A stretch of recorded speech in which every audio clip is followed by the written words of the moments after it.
Hiya, Hinsters.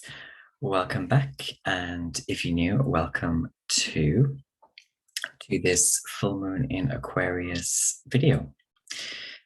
Yeah, so it is a big time. I think we're just going to get straight into this.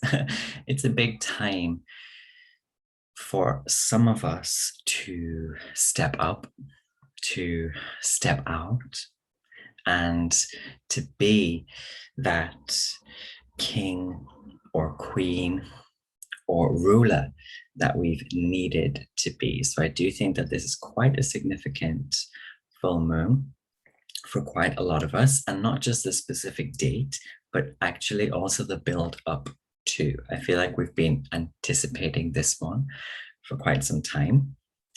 And with the ox year energies, the overarching ox year energies, with the ox, we can really lash out here or trample something seemingly unexpectedly.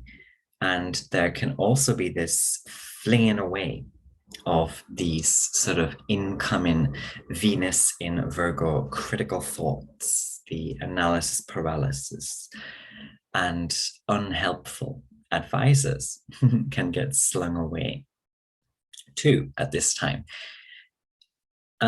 Even I think if something dramatic does happen for us, I don't feel at the same time that this drama is something surprising. There's been a lot of old, sort of quiet calculations and computations, which were always programming the big event, Aquarian energy programming, the big event programming, joining the dots to the bigger picture. And for some, it's like a final showdown sort of moment. We might find ourselves pushing our way through something because some major revising has been going on, and we're finally accelerated with this Aquarian energy, and also confident that we can, a lot of Leo energy in the air, and we're about to get into Leo season proper, but that we can take a certain action or cross a certain boundary. So there's now confidence with that, in that, like never before for some. And for some of us as well, we've never crossed this boundary. And I feel like it really involves a lot of truthful speaking or truthful diving within. And a lot of also, I don't give a frig anymore type of attitude. There is this sort of cheeky little fairy on the other side, just itching to let someone or something have it, you know, or to do a lot of talking, or a lot of typing, you know, a lot of bold arguing with this sun in Leo and moon in Aquarius opposition, this axis here. But I feel, you know, if those of us really succumbing to this oppositional, confrontational sort of dynamic, if we step away from this hunger to be tricky, because I feel like there's a trickiness in it as well, that we can actually quite simply and quietly drop something, and it doesn't have to be a big show. It can just be more of an internal sudden release or dropping, or a big decision to yourself that you're no longer going to take something, or you're no longer going to flaunt this or that. So it can also be a rebellion within a relationship, you know. I'm no longer going to take this from this person, these people, and that's why I'm doing this flinging or I'm, you know, or I'm having this sudden realization or internal release. You know, in my case, I decided, for example, to no longer write academic articles for free, because I feel like these sort of bonds get very consuming and a bit abusive, a bit precious as well. So I'm taking a protective resolution to shield myself and to charge people just a little bit, you know, And so for others as well, I feel like this full moon can bring these sudden resolutions that are also liberating and probably clear or somehow very useful. Aquarius energy, of course, is about that which is computed, yes, but also useful. There's a quincunx to Virgo, by the way, with Aquarius, a mysterious energy or dynamic there. We've just got Venus entering Virgo, actually. So these things that are computed have to have a use. And what was I going to say? Not just a use, but there's some sort of that's it, hack energy to it. There's some sort of life hack energy that it has to possess, as well as just being useful. It has to really push you forward, you know? Yeah, an umbrella or a hat is useful when it's raining, but I'm not talking about just that. It's something else that um, really changes something in you, in your life, in your experience, possibly forever. But you know, with Saturn as well, which rules Aquarius, being retrograde in Aquarius around this full moon, we have the moon being fully and seriously greeted by its host. And so there is this perfect recipe, I think, for reactionary responsibility taken. And a lot of us will finally be standing up for ourselves in some sense. And as I've been saying a few times previously as well on my channel, there's a certain tiredness we are adopting now where we don't, this is a bit of Chiron coming through as well, we don't want to help people help themselves that much. We're giving up a little bit in some senses, where we'll only say things once or twice maybe before we give up and keep it moving. You know, Aquarius is like teaching someone to fish, but not forcing that someone to fish, to go fishing, you know. Aquarius is about alternate frequencies as well. And here we have right now Saturn helping us dole out payback in some ways. Saturn is very much about payback in many different ways, on many different levels. And one of these ways is bringing irreversible consequences for attacks and betrayals that went unchecked before. And Aquarius can really shock and approach things like this from a totally wickedly different angle. You know, I think Aquarian energy can really lock us in a room without remorse. I think I did once make a video about Aquarius, the dark side of Aquarius. I'm not sure if it's still on my channel. Excuse me. Got my coffee. But if it is still there, you can see I do talk about one of these sides of Aquarius where they can do something very sudden, very wicked, seemingly out of nowhere. And yeah, metaphorically, this energy can lock us in a room without remorse. You know, it's irreversible energy with Aquarius often. And it can broadcast also really unpopular thoughts or ideas.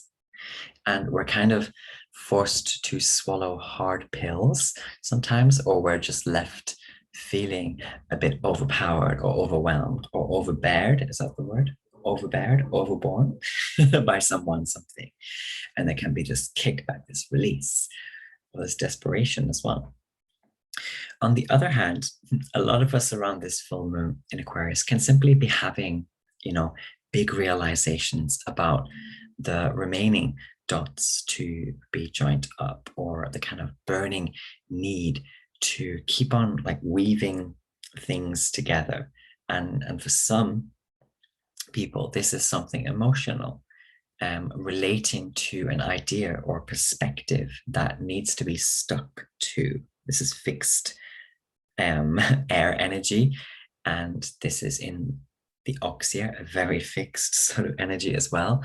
And so it's a perfect time really to relate to an idea or perspective that needs to be stuck to again, despite the environment or any like oppositions. And so actually, when I was channeling for this full moon video, I also got the message to talk about messages and things that we have to pay attention sometimes to see that we're sticking to the wrong thing or we're stuck in the wrong lane. Signs and numbers and frequencies, literally, for some people this can be, but just generally for us to pay attention to what simply isn't working, what simply doesn't work for us as individual spirits, and to stop ignoring the signs that are trying to tell us this. And I remember myself about 4 years ago, doing a trial shift at this vegan restaurant, convinced that I should be working there because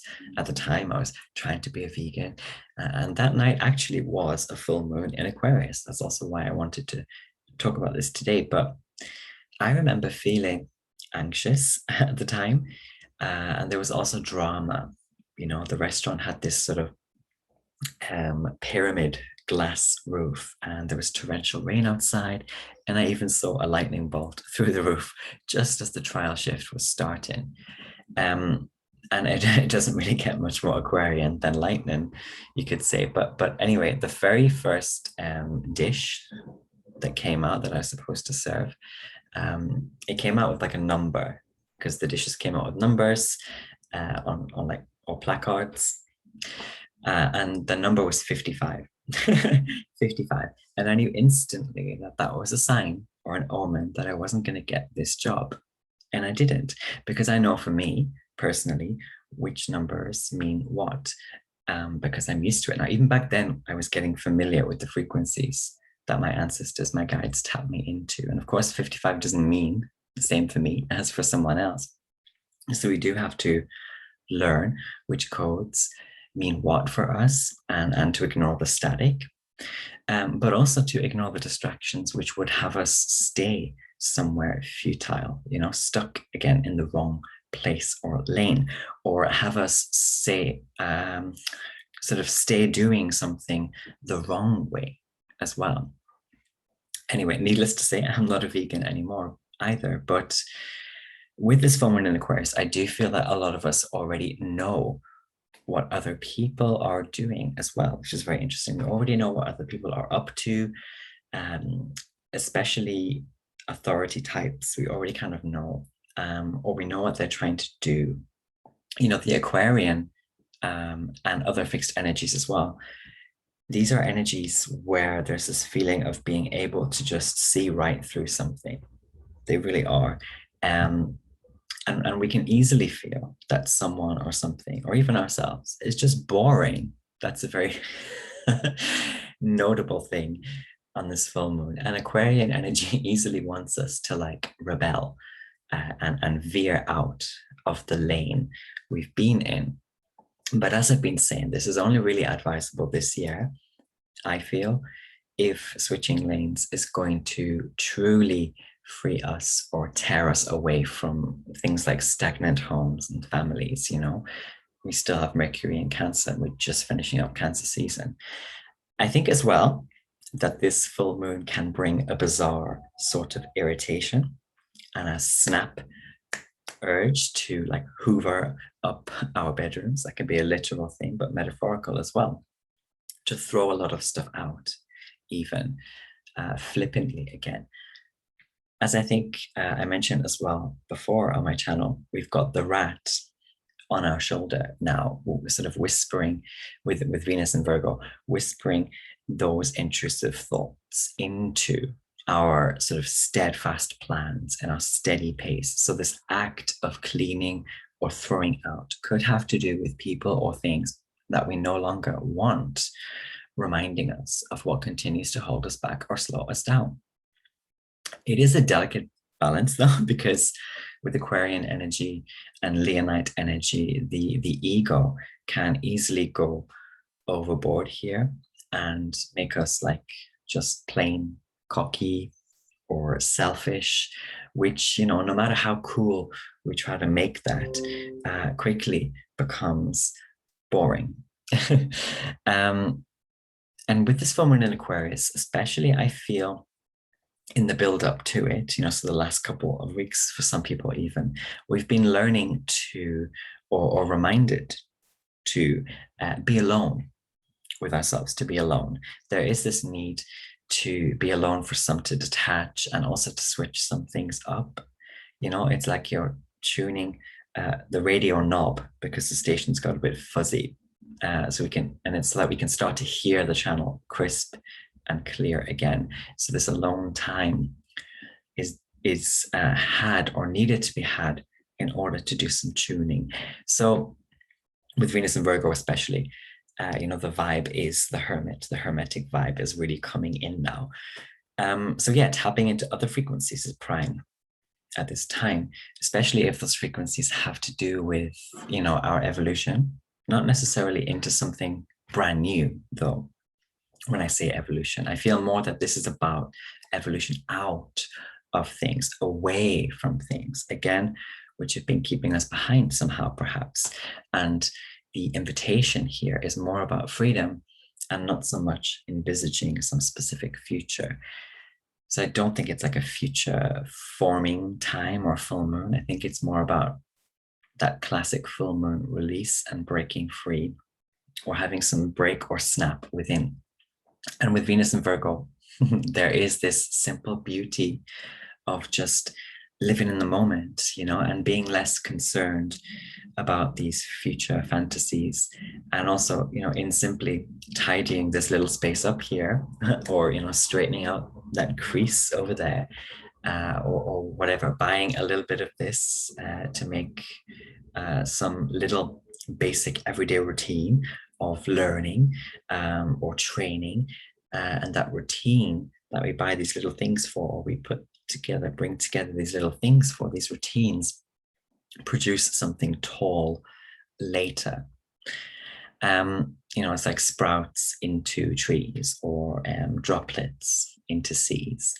Anyway, I feel that this is all she wrote on this one, and I'm wishing you Hinstas a grand full moon. Do let us know in the comments where this full moon will be for you in your birth chart and in your life. What kind of themes are going to possibly show up for you, or maybe already have, as I've been saying. I think this one is one we've been feeling, you know, 1 to 2 weeks beforehand. Anyway, see you again very soon, and much love.